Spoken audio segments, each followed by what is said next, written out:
Hey, this is Basil with GraysonHobby, and today we're going to do a quick build of the Dynam's PBY Catalina. There's only a few short steps here, so most everybody can have this built in about 30 minutes.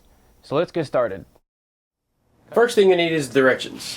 Find these in the box and open them up. They'll be your friend. The Catalina only needs a few tools.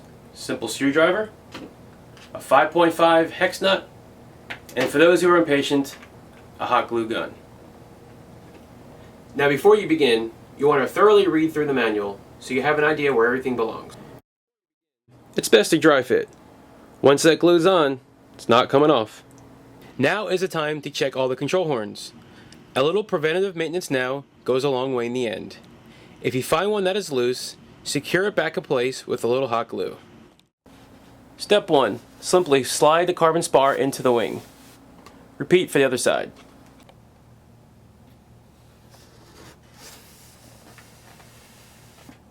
Now that you have both spars in the wing, it's time to join the wing tips to the main wing. To join the wing tips to the main wing, simply slide the carbon spar through the little notch in the main wing. Be sure you don't crimp your servo wire. Repeat for the other side.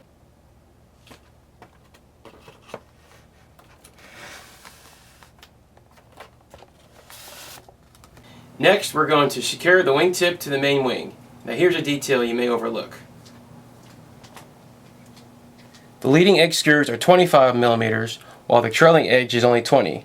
This is important since the wing is thicker towards the leading edge and thinner towards the trailing edge. We are threading the screws through the plastic mount, so it may take some pressure to start the screws. Just be sure to hold the opposite side with your free hand, or else too much pressure could work the plastic clip free.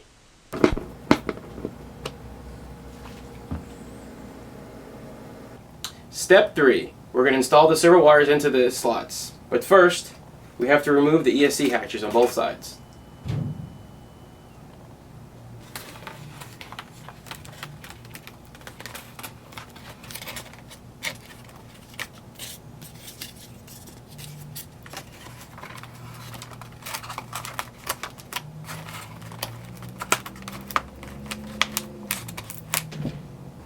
Dynam came up with a good idea about these little ESC hatches. It allows easy access to your ESC without any cutting, gluing, or tearing. Next up are the wingtip floats. Make sure they point the right direction. Snap the piece of plastic, like so. The wingtip floats are secured with two 3mm machine bolts and two hex nuts.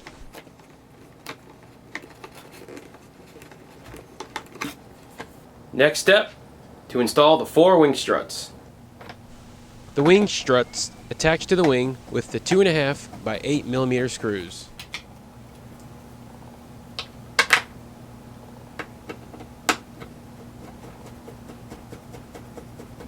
Notice the side of the wing strut that attaches to the airplane.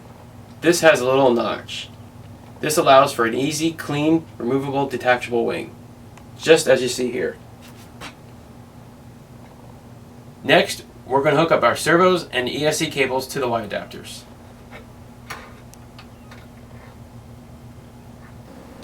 The Y adapters are shipped inside the airplane and most likely not hooked up to anything or possibly hooked up wrong.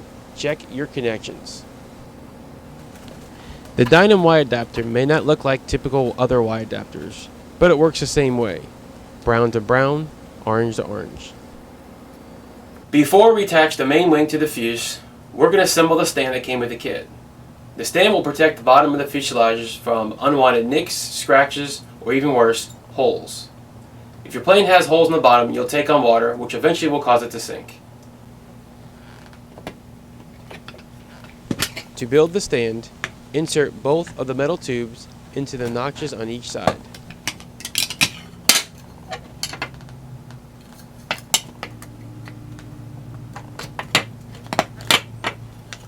The trickiest part of attaching the wing to the fuselage is feeding the wires down through the hole in the wing mount. Just take your time and go slow. You may have to be a little creative here.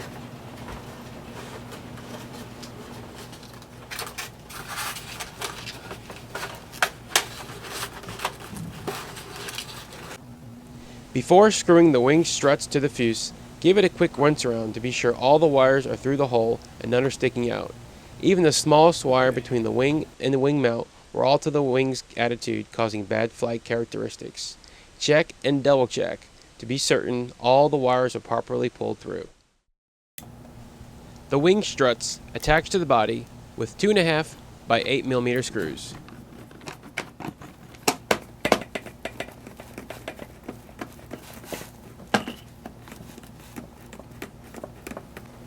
Next step is to attach the wing to the fuselage with the 25mm screws.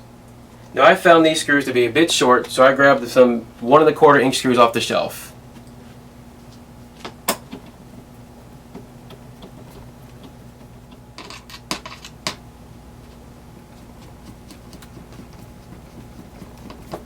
Next step, we're going to install the horizontal stabilizer. First, you install the horizontal stabilizer spar into the horizontal stabilizer.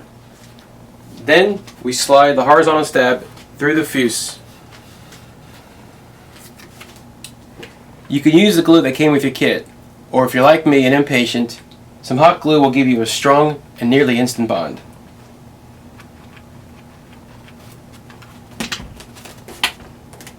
Now we'll repeat for the other side.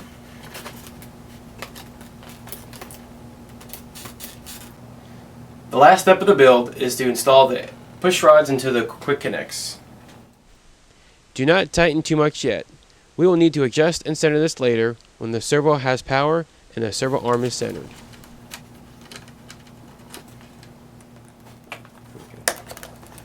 For now, hand tightening is fine. The little black plastic piece is the water rudder. It threads right on the bottom of half of the rudder.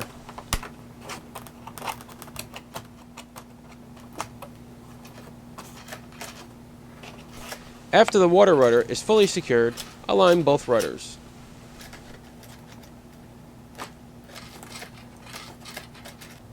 The real last step is we're going to attach the tri-bladed props to the motors.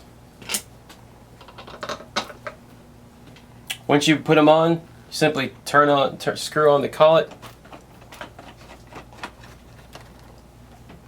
throw a little screwdriver in the little hole,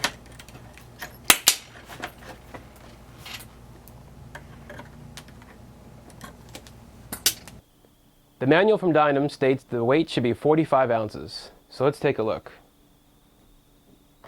According to the U.S. Postal Service, we're right at 44.9 ounces, which is about a ½ ounce less than what the manual states. I call that close enough. Since this is only a 4-channel radio, any 4-channel radio would work. If you purchase the plug-and-play version, then please refer to your radio manufacturer's directions for information on how to hook up your radio. But it's a straightforward setup. Rudder, elevator, throttle, and ailerons. Well, that completes the build of the Dynam's PBY. Next video, we're going to go over radio installation, center of gravity, and a more in-depth look at their motors, such as amp draw and thrust. For more information on the Dynam's PBY Catalina, visit our website at www.GraysonHobby.com/PBY. Thanks for watching.